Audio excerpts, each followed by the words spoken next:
This is Time Signatures with Jim Ervin, a podcast and radio program presented by the Capital Area Blues Society in Lansing, Michigan. Driving up and down these Michigan roads, yeah. And now, here he is, your host, Jim Ervin. Baby, I'm home. Well, thank you so much, Parker. And hello, everyone. This is Jim Ervin, and this is Time Signatures.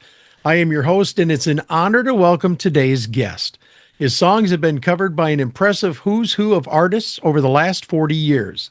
These artists include the likes of Roger Miller, the legendary Highwaymen, yep, those Highwaymen, Willie, Waylon, Cash, and Christopherson, Garth Brooks, and, oh yeah, by the way, Chris Stapleton, who took his song Millionaire to the Billboard charts for 50 weeks, topping out at number 2. Having spent decades behind the scenes with other big-name writers in Nashville, our guest co-founded the Americana flagship indie label, Dead Reckoning Records, and released some albums under that. In 2017, he married his sweetheart, Sarah Whitaker, and they have since relocated to the Shoalhaven area of New South Wales, Australia, where he joins me today. Lots to talk about here, so let's welcome Kevin Welch. Thank you so much for joining me today on Time Signatures. How are you? Nice to see you, man. I'm fine. Just kind of waking up. I overslept a little bit this morning. You know, a lot of people don't understand the struggle, man. There's a 14-hour difference between the Eastern United States and Queensland, Australia. I'm sorry, not Queensland, the Shoalhaven area of Australia. So yeah, it's a real struggle sometimes, isn't it? It is. And every now and then I'll go crazy and take on a bunch of students. And these will be people in Japan or England or Ireland or anywhere in the United States and all the time zones in the United States. And boy, I'm not a particularly organized guy. And so trying to do the math and keep up with that stuff really kind of kicks my ass every now and then. I understand. Well, Kevin, listen, man, it's a pleasure to have you. And I'd like to begin by kind of breaking the ice and talking about your first memories of music. Sure. I always had my ear out when I was a little boy. When I would hear singers and so forth, I do remember kind of anticipating what their next note was going to be.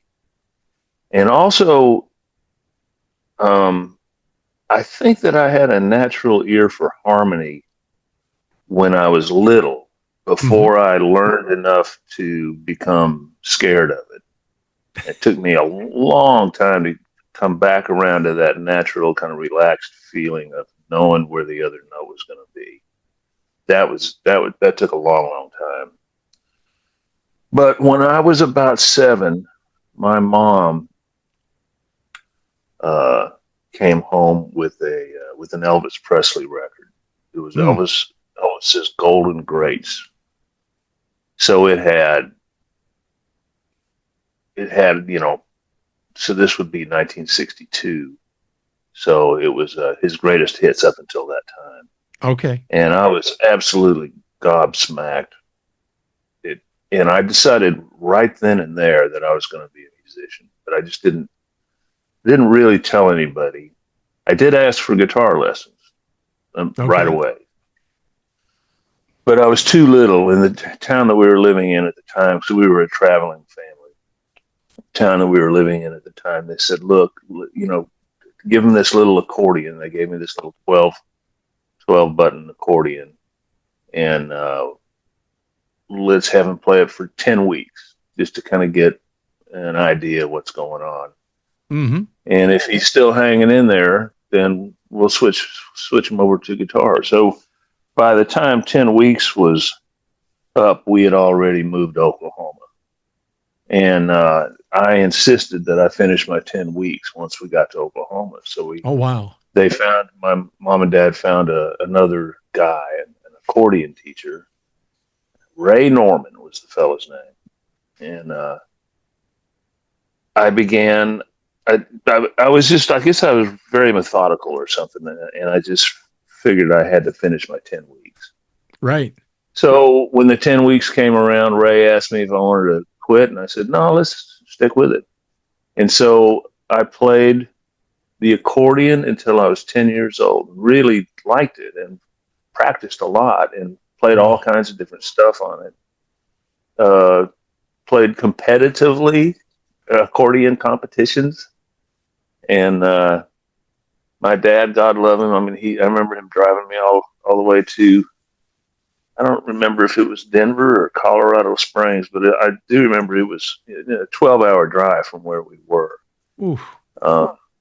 So that was really cool. I've always appreciated that about my dad. But I made it till the age of 10, and by then it was the Beatles, who had pretty much replaced Elvis in my book. And it became obvious to me that I was going to switch to guitar. And so I still hadn't told anybody that my intention was that this was going to be my whole life. But when I turned 10 and switched to the guitar, I figured I better go ahead and sort of make a little announcement, at least to the family, because I thought that would make it harder for me to quit if it got really tough down the line. So I went ahead and told everybody I'm going to be a professional musician. And then, all through high school, I had a band. I just wanted to be a guitar player. I didn't care about being a singer. I really didn't care about being a songwriter. I wrote poetry and little stories and stuff like that. But as I got deeper into my teens, I began to appreciate the songs themselves a lot more and the songwriters, and started kind of poking around at it. And I met a fellow when I was in college named Pat Long, who became my best friend. Pat was an extraordinary singer, and he was very well. He had a lot of knowledge of bluegrass music and even country music. Okay. Whereas the only country music really that I'd been hearing was whatever was on the radio. I didn't care for most of the commercial country radio. Still don't. But Pat knew a lot of like really, really old stuff. And I'd been playing mostly electric guitar up until that time, but I started switching over to acoustic more. We started playing bluegrass, or at least Pat was playing bluegrass. I was trying to play bluegrass. And left college pretty quick, even though I was really liking it. I was mostly music classes. I was really liking it. But I left so we could go out and start gigging. And anyway, that is eventually what led both of us to Nashville a few years later to try to get work as songwriters. Okay. Now I remember reading somewhere that you said that you grew up near Woody Guthrie. Did you ever have a chance to hang out with him and jam or talk with him, or? No, Woody was gone by the time I was kind of up and moving around. I did become friends with some of the people, his family, his sister, Mary Jo, lovely old lady. God, just a really sweet person. But I found out when I was, I don't know, maybe 15 or something, that Woody Guthrie came up just up the road from us in Okima. Okay. And eventually made a couple of forays into Okima to find Woody's old house, which by then was pretty much fallen down. Not completely, though. When you'd go inside, the walls were covered in travelers' remarks. Thank you, Woody, and so from Limerick and Berlin, and people from all over the world had made this pilgrimage. Now, the town itself still regarded Woody as a commie, and so they were not proud of Woody Guthrie. Now, over the years, this has changed, and we can talk about this this is a whole other thing. But over the years, it's changed, and now there have been many, many, many years of the Woody Guthrie Festival in Oklahoma. Okay. And there's a statue of Woody there, which has remained unmolested all these years. So he kind of forgave him and moved on. Yeah, and that was due largely to the work of two people, in addition to Woody's family, Nora and Mary Jo. Sorry about my dogs barking. They always No, you're bark. fine. There were two guys, Greg Johnson, who is who has the Blue Door in Oklahoma City. Okay. Wonderful little place. And he's been a Woody Guthrie advocate for, I don't know, 30, 40 years he's been working on this. And Jimmy LaFave, another Okie, wonderful singer, sadly passed on by now. But Jimmy had always been a big Woody advocate and sang beautiful versions of stuff.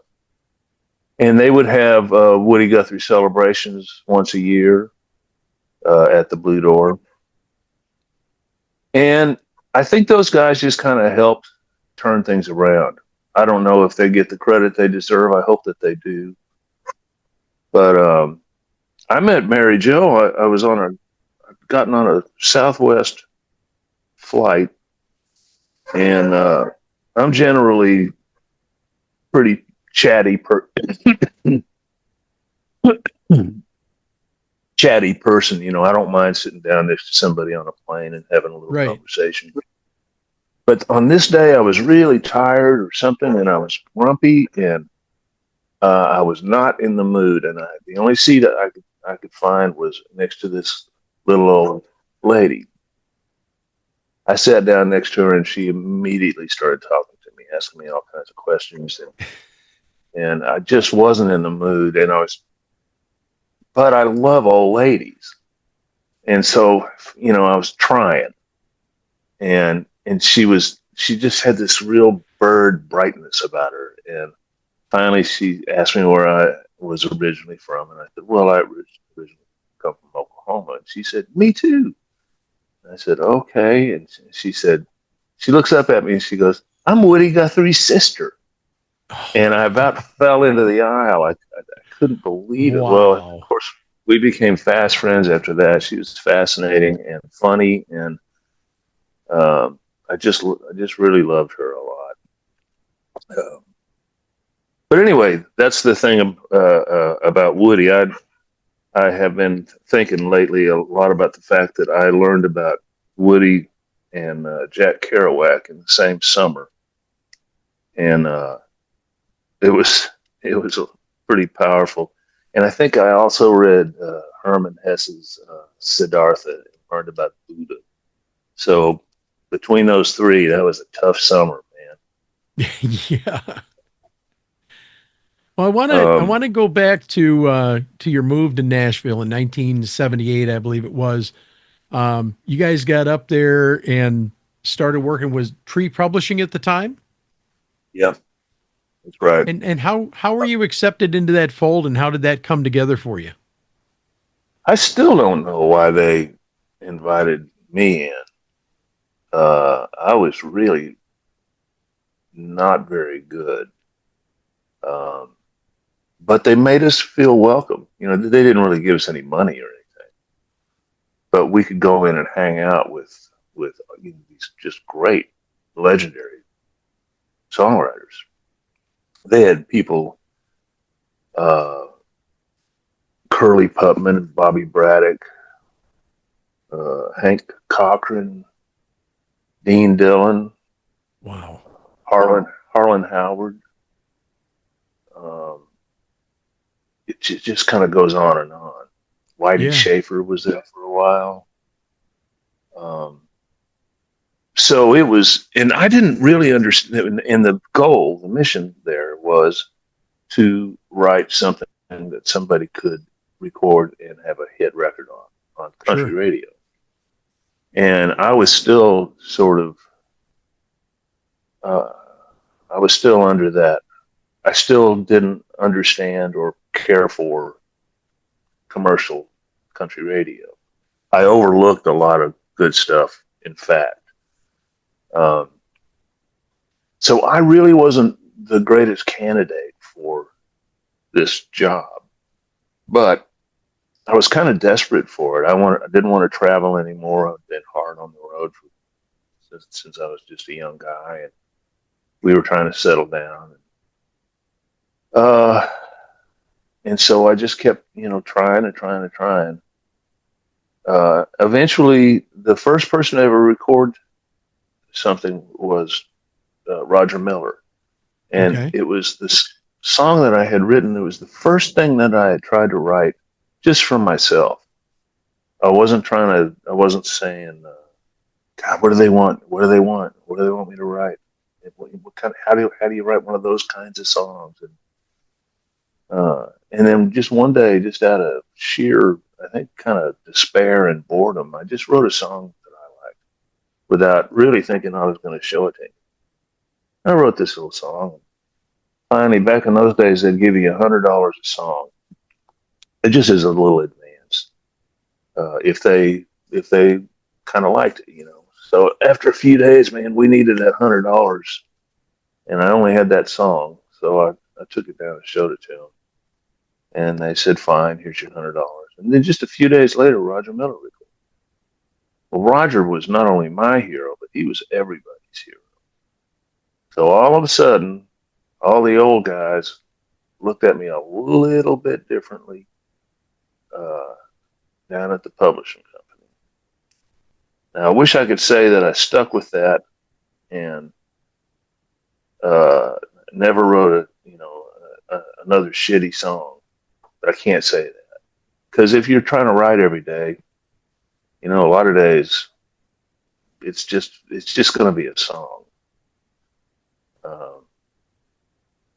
But there was a big lesson in that, and I did begin to learn to try to access myself when I was trying to write, as opposed to looking outward.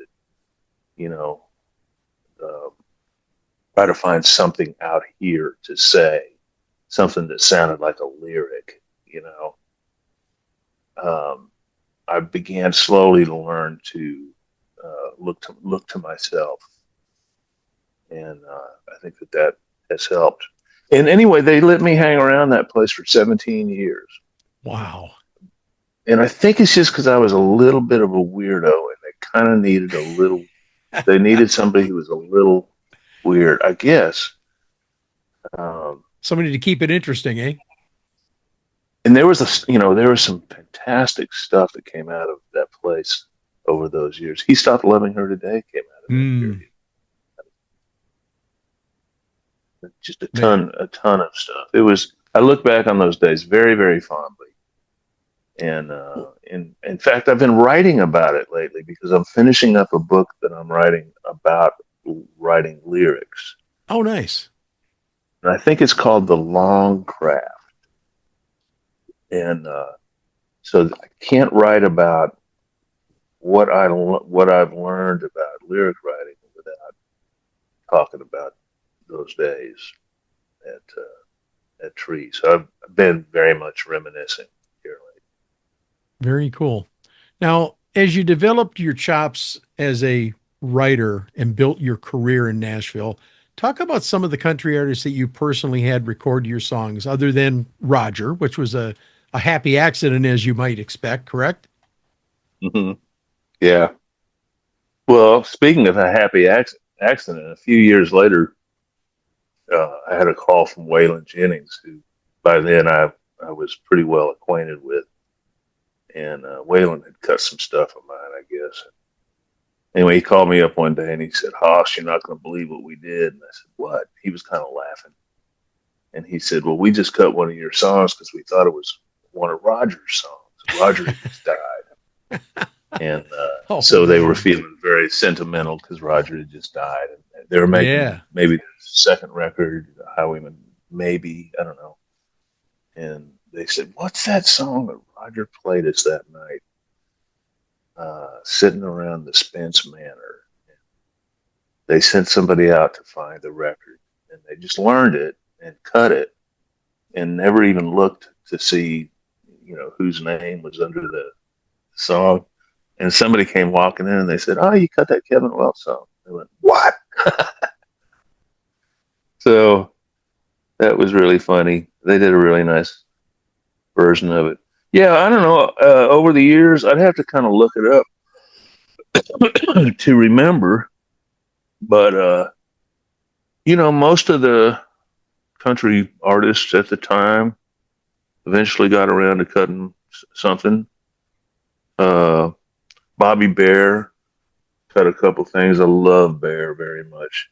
Oh, yeah. Honestly, I would have to sort of look it up. It's almost like who didn't, and nothing. I didn't have a bunch of hits or anything. It was mostly just album cuts. And it seemed like typically they were usually the songs of mine that I didn't particularly care for, and that was just the nature of the beast. I'd have to look on what is it, All Music. While we're chatting, I'll just call that up, and then I can actually tell you some stuff.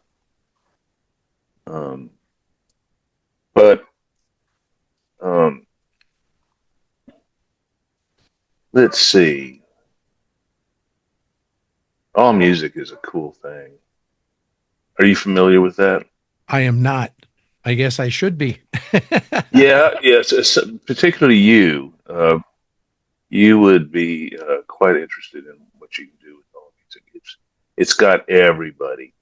Sure. And their entire discography. And so anytime I need to know something, like my son Dustin was looking at All Music a few years ago, and he said, "I didn't know you had a Ray Price cut." And I said, "I don't. He never cut anything." And he said, "Well, it says here he did." And that's how we found out that Ray had also cut that little song. I'll be darned. Wow. So I didn't have a bunch of hits. Me and John Hadley had written a song inspired by a friend of mine named Scott Dooley called "Tell 'Em Too Old to Die Young," and Mo Bandy had a pretty nice hit with that. Let's see, artists. See if this works.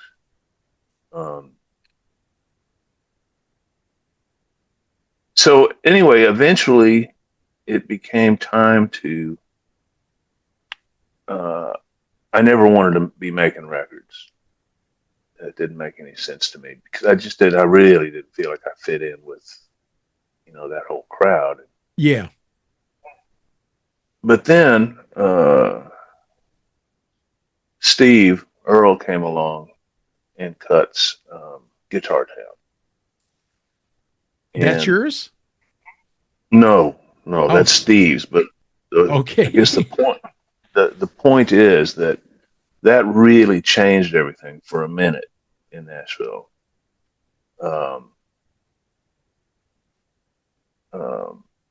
How do you find like who the artists are? I'm seeing all my songs and stuff. But anyway, yeah, Steve, and then he suggested that maybe he should produce a record on me, that it was probably time for me to go ahead and try to get a record deal. And that's when Lyle Lovett came to town and Nancy Griffith. And, oh, wow.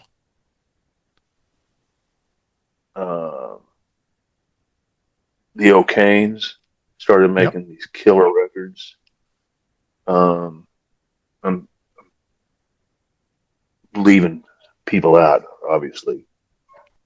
But just for a minute there, all of a sudden there was this really interesting kind of movement going on. Yeah, okay, if that's what's going on, I'd like to be involved in this. And so I went over to Warner Brothers and got a record deal. And then very slowly I started to put together my first record. Went in right away, cut six songs with two different producers to try to figure out who I wanted to work with.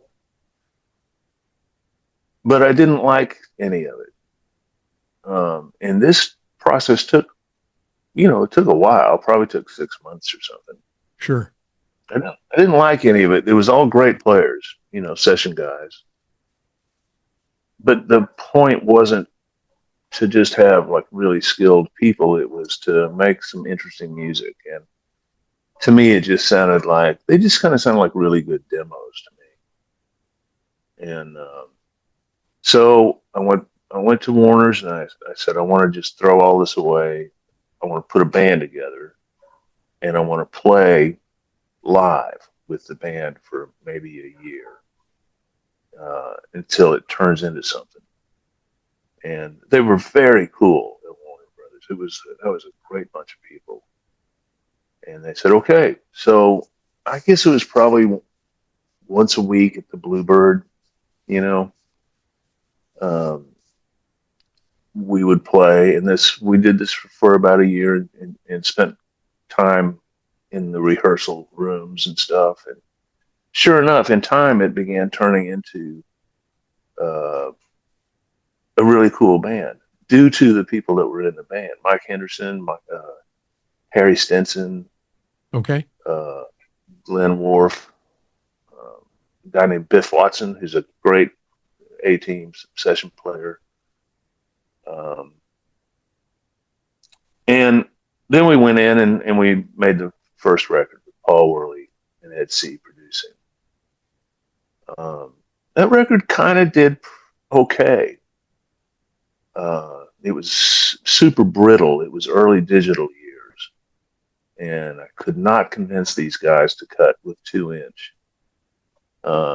They had their brand new digital machine cost, $1 million, and they were so excited about it. But they were terrible. It was an old, like one of the first like Mitsubishi machines, and it was just like scratching on glass. But anyway, we made that record, and then Warner's were happy to let me and Harry produce the next record, which is called Western Beat. We found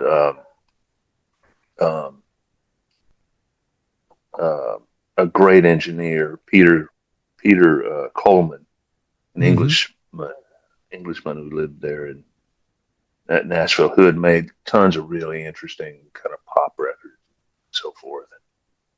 And he was a 2-inch guy. He liked cutting to tape. Really old school, brilliant engineer who loved big, lush sounds, and he was fearless. So we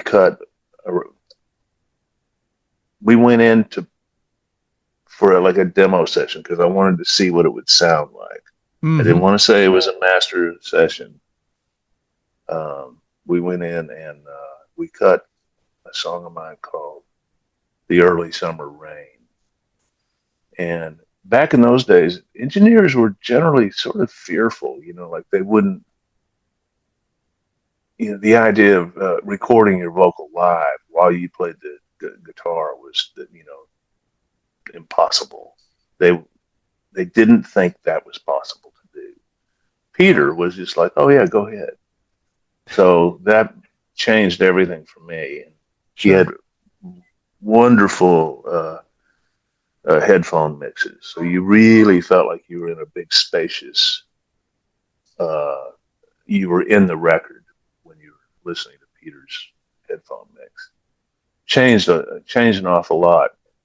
That track was the beginning of a really interesting time period for us. We got the band and we grabbed Kieran Kane, added him to the band, and we made a record called Western Beat, which includes The Early Summer Rain, Sam's Town, Train to Birmingham. There's a bunch of good stuff on there. And then Warner Brothers decided that they wanted to get involved for a third record. Getting involved meant they were going to have to bring me some songs and try to figure out how to actually have some hits on the radio. I get it. I got it then too, but I didn't want to do that. So I asked them to let me out of my deal. And Jim Ed Norman, just a profound gentleman, who's the head of the label, eventually agreed to do that. And he let me go. And that's when we made Dead Reckoning. So you So founded Dead Reckoning around 94, correct? That sounds about right. Yeah, with Kieran, Tammy Rogers, Mike Henderson, Harry Stinson. That's right. What finally broke within you that you decided that you had to do this at that point? Was it just because of your for better terms, lack of better terms, maybe your disgust with commercial music? So there was, how to explain this. By then, that little, what Steve had called, what did he call it? Oh God, he had a great term for that little period of time. You have probably heard it. What is it? Something scare. Credibility scare.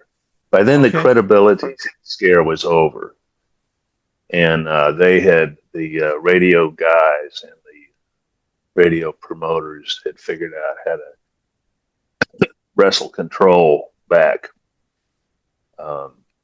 and so all that stuff was by then over, and you could feel the biz beginning to turn again, once again, like even more corporate than ever before. So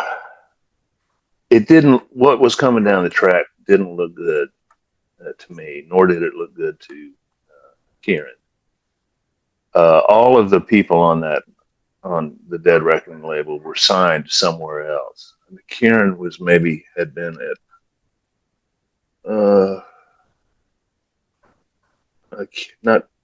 not Capitol. Kieran was coming off. He'd been on every label in town by then. Henderson was coming off a deal with RCA. Okay. Our deals all came up at the same time, and generally, what you do at that point is you kind of go across the street and you make a deal with, somebody else. And I almost did that. I went over and talked to Tony Brown at I guess it was MCA, because Tony had done a really wonderful job, for one thing, with Steve on Guitar Town and subsequent records, but also with Rodney Crowell, who just a great writer. And he and Rodney had managed to drum up some significant action at country radio with some really, really great stuff. So I thought, well, if anybody can help me do this, probably Tony. So I went over and talked to him, and we were going to do it. But then Kieran had that bright idea about Dead Reckoning. And he sat all of us down one evening and said, "This is what I want to do. If you want to do it." And my hand just went straight up. And I said, I am in. And we just had an extraordinary time after that. We had no money. The idea was, well, we'll play on each other's records for free. We'll just keep this real simple. We'll figure out a way to get records made. And then we'll just sell them directly to humans. We won't worry about radio guys. We won't worry about radio promoters. We won't worry about, and if you need those people, like if you need a publicist, and you do, there's indie publicists and indie promoters all over town. The major labels use them too to augment their staffs. So we said, look, if we need them, we'll just figure out a way to hire some help. And meanwhile, we'll play on each other's records for free, and we'll go out as a band. And that's what we did. You stuffed us all together. It turned into this incredible band. And we would just take turns stepping up to the microphone. You do one of your songs, then you step back and you're the rhythm guitar player. whatever. Nice. And man, there was so much depth in that outfit. They just knew millions of songs and serious chops. And we all loved each other. And so it was always a blast. By then, Allison Prestwood was playing bass with us. And Glenn had gone off with Mark Knopfler. And the rest of his time, if he wasn't on tour with Mark, then he was just in the studio, just knocking out records. Allison came on board. She's a magnificent bass player. So yeah, we just had a blast. Went all over the world, made 1 million records. Yeah, it was a good time. I put out a record a few years ago called The Dead Reckoning Years. It's a double record. I gotta stop you right there, because I gotta tell you something. The Dead Reckoning Years was the first piece of Kevin Welch music that I personally was exposed to, and that was via Sean Bindley, who does the program down there in Queensland, Australia, Blues with a Feeling. And it was kicking back in Amsterdam, and quite honestly, man, I was hooked. But I got to talk to you about this, because that album really comes across as a special project for you guys. Talk about that, man, because it was very cohesive, wasn't it? Like it belonged together in the beginning. As it turns out, yeah. I didn't expect that. I just put it together in just the most regular way you would do it. I couldn't include anything from the Warner Brothers records. Right. So it started with what I own, with the Dead Reckoning. What was it called? Life Down Here on Earth was the name of that first record. And I just picked out songs from each record that I thought held together the best. Not with each other. I wasn't going for that cohesive sort of stream. I was just kind of picking out my favorite stuff. And it was fun to do, and I had never had a chance to put out vinyl before, so that's a learning curve too, because that's that kind of, there are manufacturing issues that you need to know about. So it was a good learning experience. And I was traveling, and I was here, and the records were being manufactured in the States, and then I was in the States on tour, and somehow finally I ended up with one of those records in my hand. I hadn't even been able to okay the various proofs and stuff. I was leaning on my son to do that, and also David Abeda was one of my Andrew Harden. They were kind of like beta testers for me, I'd say, because I trusted their ears. I'm going to have them send you this acetate, let me know. And anyway, I finally ended up with one of these in my hands at my house in Wimberley, Texas. And I have a good old German turntable there. And I dropped the needle on it, and I sat down, and I went, oh, man, this sounds good. I didn't really expect it to do anything particularly different, because they're just remastered from the CDs. Right. And so I figured, well, what you gonna do? It turns out that they really do sound better, and you can hear certain instruments that you don't necessarily hear on the CD, certain voices, the depth, the dimensionality of it is better. And I was really quite surprised. So I listened to all 4 sides, and when it was finished, I went, well, son of a bitch, that was good. I didn't expect to necessarily like it. And I have to admit, that's the last time I listened to it. When I got that, when I heard Kicking Back in Amsterdam, I had to have a copy of the album, and I looked high and low. I tried finding it on Discogs. Tried finding it on eBay, tried everywhere, and I could not find it. And all of a sudden I go to your website and there it is. So I thought, Yeah. well, I'm going to go ahead and order the thing. And imagine my surprise when it arrived. I was so happy. And much like you, Kevin, I sat down and I listened to that. And I listened to it quite a bit. I actually captured Good. it, put it on my computer so I can go digitally and listen to it. Yeah. But you're right. There's nothing like hearing that. And I have a decent Pioneer PL518 with an Ortofon head on it. Does a really good job, but I Yeah. really enjoy just something about it. It's a cohesive album. It's a fun album to listen to. And I personally can't get enough of it. Just me. That's great, man. Thanks. But Thanks, Herb. I appreciate that, man. I wanted to talk to you for a minute. Period 2018, 2019, Millionaire was recorded by none other than Chris Stapleton, and it spent an incredible 50 weeks on the Billboard charts. How did that come about, and how did that make you feel that this song gained new life? Because you recorded it back in '02, didn't you? That sounds about right. Yeah. Yeah. Yeah. You never know when that kind of stuff is going to happen. It doesn't happen often, sadly, um, but songs and records they really do kind of have a life of their own. Yes, sir. I'm hands off now. It's just they're going to do whatever they're going to do out there. I became acquainted with Chris through Mike Henderson because they were buddies.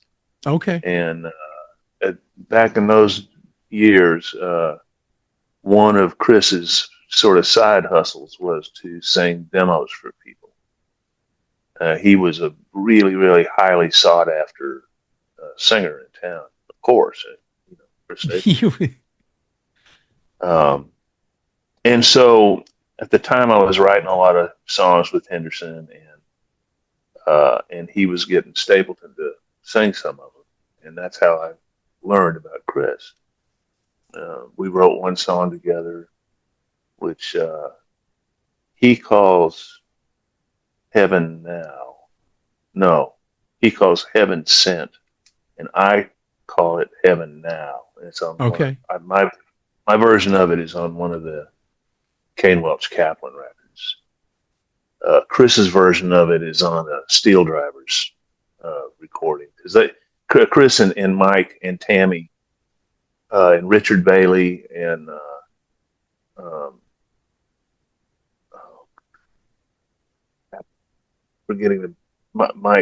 forgetting the bass player's name, and he's an old friend of mine and he used to be in my band.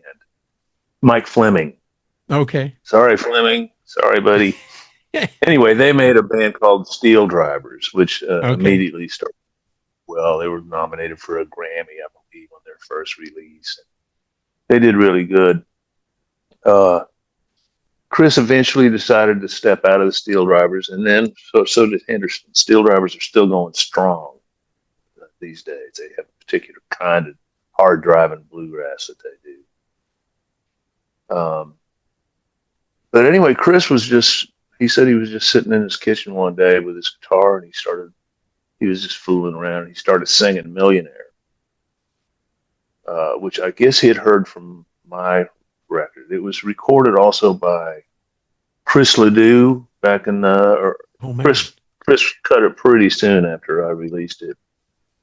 And then later, Buddy Miller was making a record with the great Solomon Burke, and they cut a version, which I actually got to play guitar on. So the song had already, gotten some attention, and I played it. I usually opened my shows with it because it's a song about being grateful. Sure. So I felt good about opening my shows with something that says, I'm so grateful. Thank you. And then the day after our baby, Henry, was born, my publisher called me up and said, Chris Stapleton just got Millionaire. And I'm like, whoa, that's good timing. Yeah, no kidding. Yeah, the age of 62, having a new kid. Yeah, so God love him, man. I mean, that got us through all the COVID times, and Yes, sir. really, really, really, helped us in our life. And I really like their version. So, and he turned it into sort of a stadium song. People used to, they would go to his concerts and they'd, with their phones, they'd film him do it and send it to me. So, man, I didn't know that this was a stadium kind of song. And then we went to see Chris in Sydney here maybe 6 months ago or something, and finally got to sit in the house and hear him do it.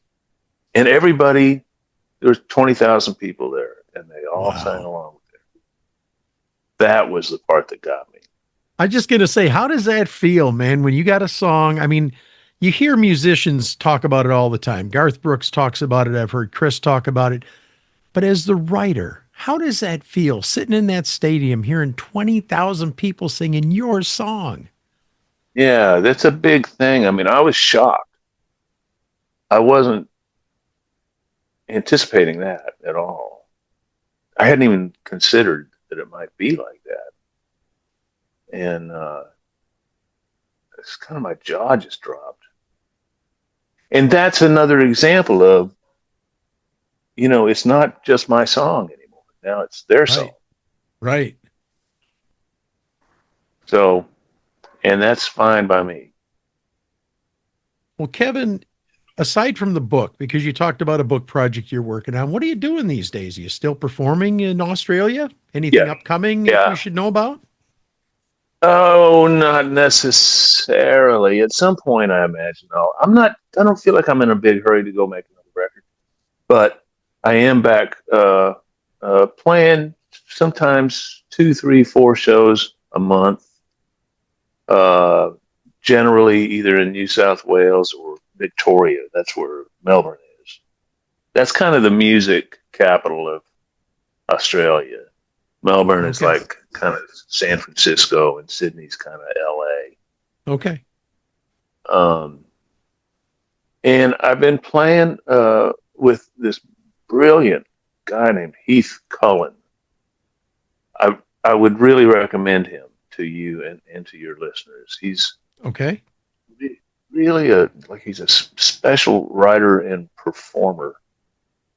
I'm trying to remember who. Joe Henry. Are you familiar with the great producer Joe Henry? I am not. Yeah. So Joe has long been one of my heroes. Okay.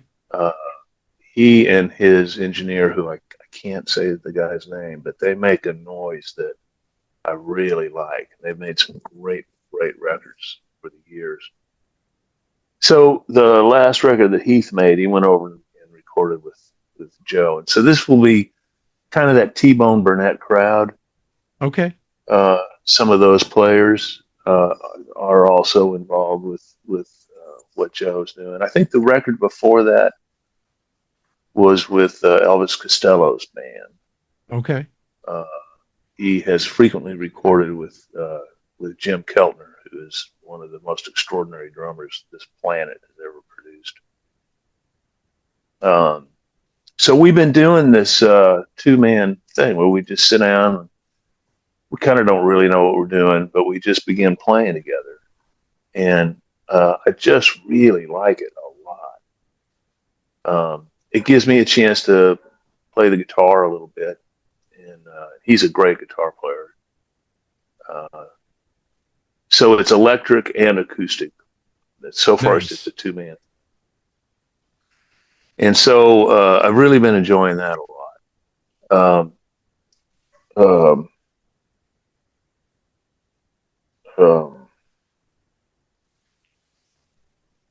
Yeah.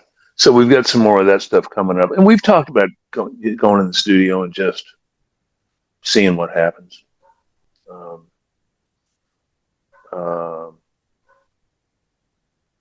I would like to do that, actually. Well, promise me when you do that you reach out to me when that album comes out, because A, I'll buy it. Number two, I'd love to have you guys on to talk about it. If that's a deal. Yeah. Yeah, check out Heath. I think you're gonna like it. It's very soulful. I wrote his name down. I promise you I will look into him. Absolutely. But Kevin, most important part of this interview, where can people go to find out more about your music, maybe buy some CDs or vinyl or some merchandise, or if they're down in the Australia, in parts of Australia, maybe they want to book you for a gig.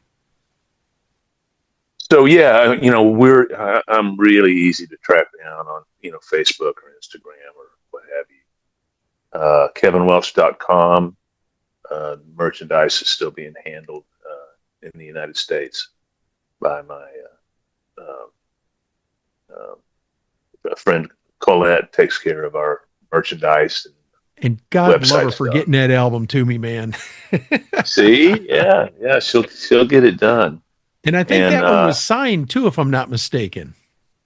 So it's a limited edition, yeah. Which, when you think of it, anytime anybody makes a record, it's a limited edition. Mm-hmm. But it felt good to be able to just call it that.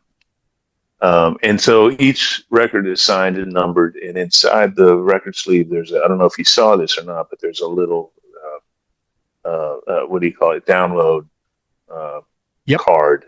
Yep. So you can dump it down to your whatever, if you want it digitally. We are closing the doors finally at Dead Reckoning after about 30 years. And so I'm sorry to hear that. It's okay. Yeah, I am too, kind of.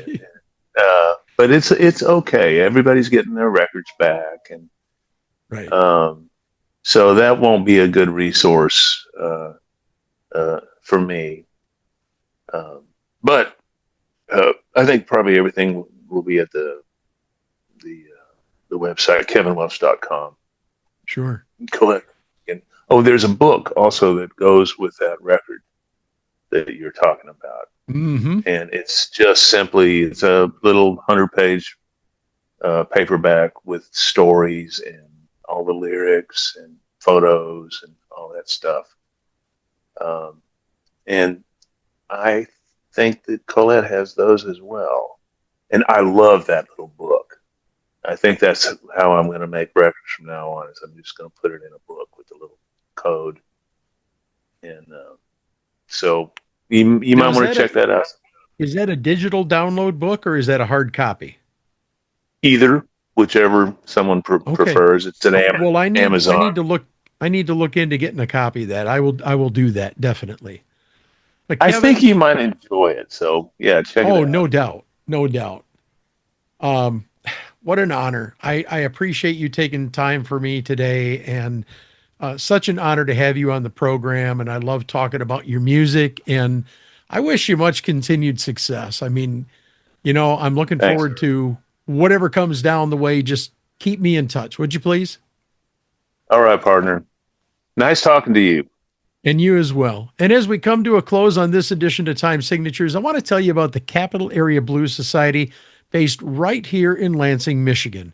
CABS began its run in the fall of 1994, and they've built a strong presence in central Michigan, offering an annual blues brawl where the band and solo duo winners are sent to Memphis to compete in the annual International Blues Challenge on Beale Street. There's also a lot more.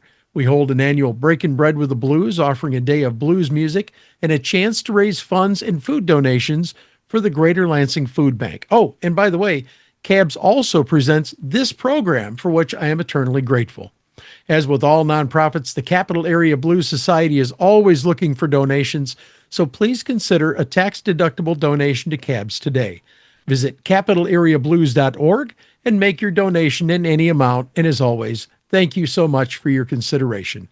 And that wraps up this edition of Time Signatures. Once again, my thanks to our guest, Kevin Welch, but also to you. For without you, none of this would be possible. Jim Ervin reminding you, keeping the blues alive is everyone's responsibility, but preserving the history of the blues, one story at a time, is my mission. Until next time, so long, everybody. This has been Time Signatures with Jim Ervin, presented by the Capital Area Blues Society in Lansing, Michigan. For more information on cabs, visit capitalareablues.org. You can find this episode and past episodes at lccconnect.org. The Time Signatures theme song, Michigan Roads, is used by permission and was written by Root Doctor, featuring Freddie Cunningham. You know I'm trying, baby, driving up and down these Michigan roads, yeah. Until next time, keep on keeping the blues alive.